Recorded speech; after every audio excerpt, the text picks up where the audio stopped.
In this episode, Jack and Mark speculate on the ancient history of advertising.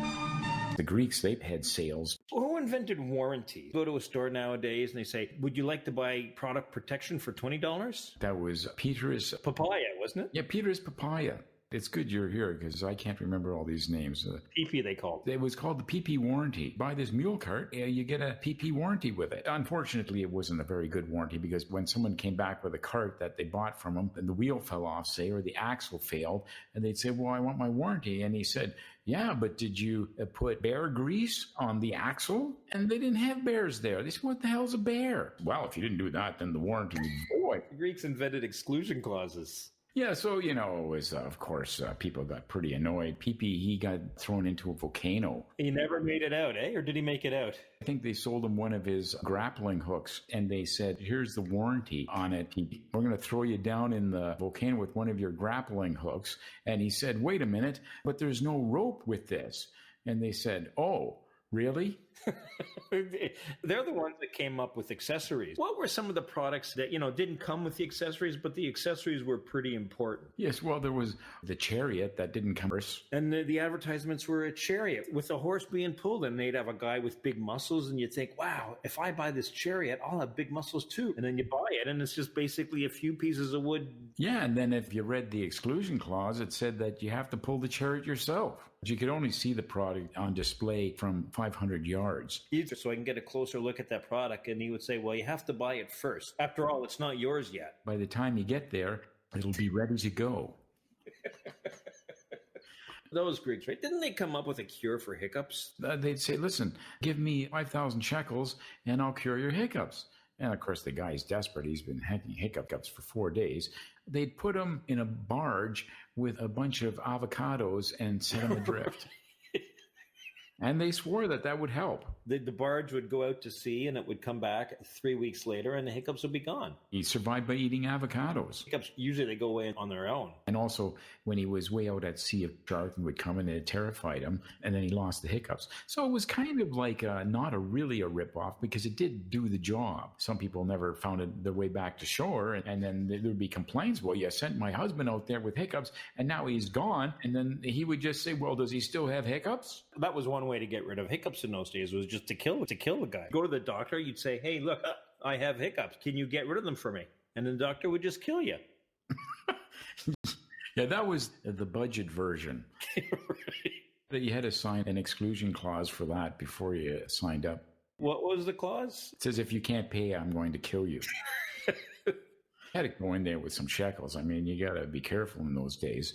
There's no complaints department. I mean, it was the Egyptians who invented the complaints department. They did. They had the big complaints pyramid. And it was a long tunnel. And then at the end of the tunnel, there was a big pit. You'd go in and you would fall in the pit, right? You never come back. That was the complaints department. People just stopped complaining. What was the very first civilization to engage in advertising? The Neanderthals used to advertise. Weren't the Neanderthals the first one to come up with 50% off sales? You'd come and they'd say, it's 50% off. We get both halves. And then the Homo sapien get really pissed off. And so they would call in their mathematician. He was a guy who carried around a big bag of rocks. And then they'd say, okay, we'll show you how it works mathematically. Well, that was one of the beauty of carrying around those bags of rocks. I know. Everyone knew the Neanderthal mathematician was a really good shot. I mean, even if you tried to run away, it'd still bean you. A big Neanderthal forearm could just toss a rock like a shot put. Well, that was Bernie, right? Oh, yeah, Bernie Hogstein. Bernie Hogstein. Dealing with Neanderthals was pretty tough. Usually you always left with nothing. They always had some sort of logic that entailed buy 7 and we'll let you live.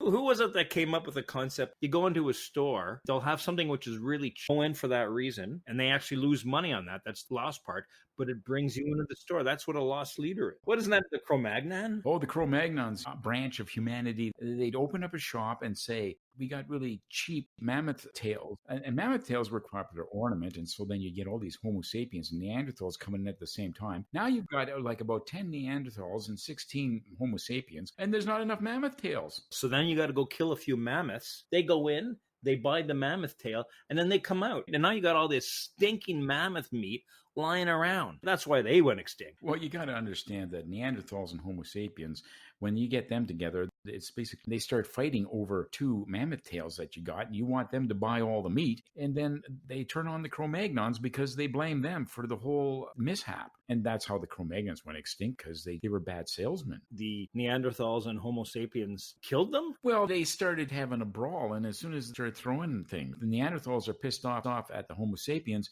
and they can't find anything to throw. Well, they grab the first thing on hand, and the first thing on hand was just a Cro-Magnon person. What about loyalty clubs? Wasn't that Peking Man? He'd sell dried bog peat moss for fires. Come get the peat moss from me, and then I'll tattoo your arm. Once you've got 6 little squares of peat moss on your arm, you get a free square of peat moss.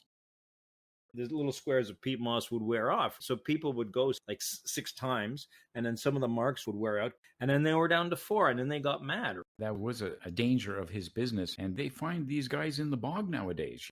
Very deep in the bog. I think, well, how did he end up? It's because people got pissed off, had come 6 times, and then they didn't get their free square of peat moss. It was very dangerous being in sales in those days because there was no governing body. Yeah, there was no regulations. We have concluded our broadcast schedule for today. Good night.